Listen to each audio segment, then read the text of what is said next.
Over 2,000 years ago, a 13-year-old boy became the King of Qin, a state in ancient China. Over the next 26 years, he achieved the impossible. He conquered all rival states and unified China for the first time in history.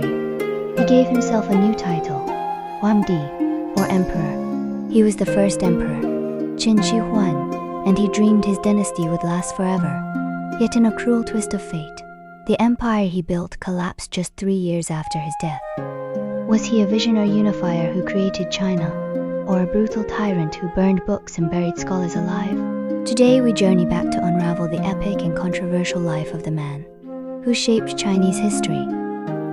Born in 259 BCE in Handan, Zhao Zeng's childhood was shaped by uncertainty. His father Yuan, a Qin prince, was held as a political hostage in Zhao, leaving the young Zeng vulnerable to constant war threats.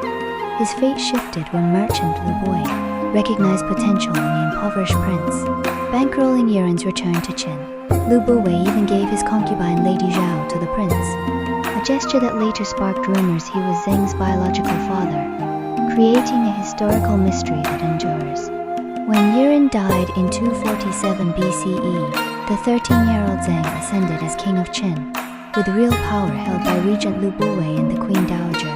The young ruler's experience as a puppet monarch forged a deeply suspicious, yet fiercely determined character, hungry for absolute control.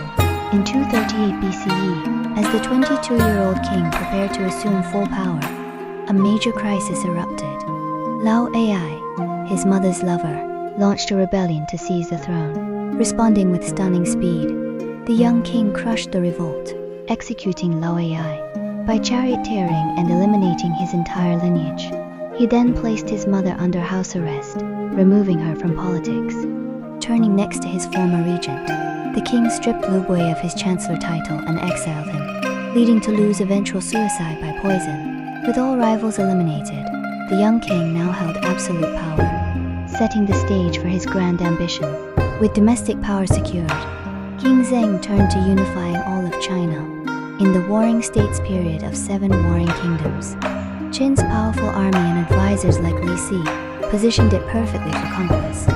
He unleashed a series of military campaigns. The unification of China was a swift and relentless military campaign. It began in 230 BCE with the fall of the Han state.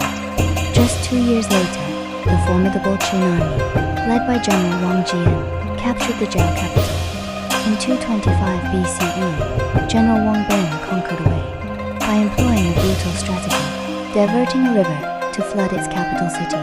The powerful state of Chu posed a significant challenge, but was ultimately defeated after a massive campaign in 223 BCE. By 222 BCE, the remnants of the state of Yan were subdued.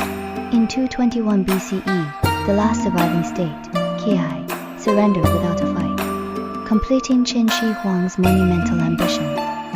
In just 10 years, the Warring States period was over. For the first time, China was a single unified empire. To mark this unprecedented achievement, King Zeng created a new title for himself, combined the names of legendary sage kings to call himself Qin Shi Huang, the first emperor of Qin. He hoped his successors would be called the second emperor, or the third, and so on, forever. But Qin Shi Huang's true legacy isn't just military conquest. It's the system of government he built, which became the blueprint for China for the next 2,000 years. Politically, he abolished the old feudal system, replaced it with a centralized system of prefectures and counties. Officials were appointed and directly controlled by the central government, ensuring the emperor's power reached every corner of the empire.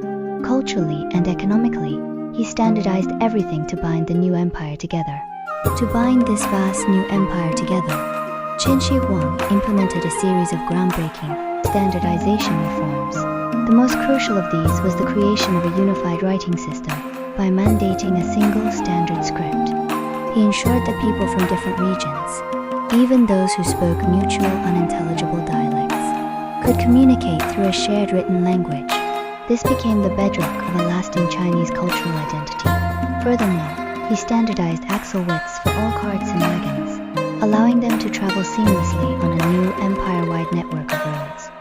He also introduced a uniform currency, the iconic round, Banliang coin with a square hole, and standardized weights and measures, which dramatically boosted trade and economic integration across the realm. For defense and infrastructure, he ordered the construction of the Great Wall by connecting and extending existing walls in the north to protect against nomadic tribes. He also built the Long Ku Canal, an engineering marvel that linked the Yangtze and Pearl River systems, facilitating transport and further conquests in the south. These reforms were the true glue that held the empire together, transforming a collection of conquered states into a single, unified nation. Yet this monumental achievement exacted a horrific human cost. Qin Shi Huang ruled with an iron fist, building his empire on extreme oppression. The Qin legal code was notoriously severe, enforcing order through collective punishment and physical mutilation. The human toll of his ambitions was staggering. Millions of conscripted laborers perished building the Great Wall. His terracotta army-guarded tomb, the Yupang Palace, most infamously in 213 to 12 BCE, he ordered book burnings and buried 460 scholars alive, devastating China's intellectual heritage. For the first emperor, a perfectly ordered empire justified any means. Human suffering was merely the price for his new China. In 210 BCE, during his fifth imperial tour, Qin Shi Huang died suddenly. His death ignited a vicious power struggle. The chief eunuch, Zhao Gao, and minister Li Si forged the emperor's will, forcing Crown Prince Fusu to suicide, installing weak younger son Hu Hai as second emperor. The coup shattered imperial stability. Long oppressed citizens, burdened by heavy taxes and forced labor, revolted nationwide. By 207 BCE, the Qin dynasty collapsed. The empire built for eternity lasted merely 15 years. A historical irony. Qin Shi Huang embodied paradox, a visionary who created enduring systems yet ruled with devastating cruelty. We cannot simply call him tyrant or unifier. He was both the architect of China, a man of grand vision and profound ruthlessness. His legacy remains China's foundation, glorious creation at terrible cost, still shaping our world today.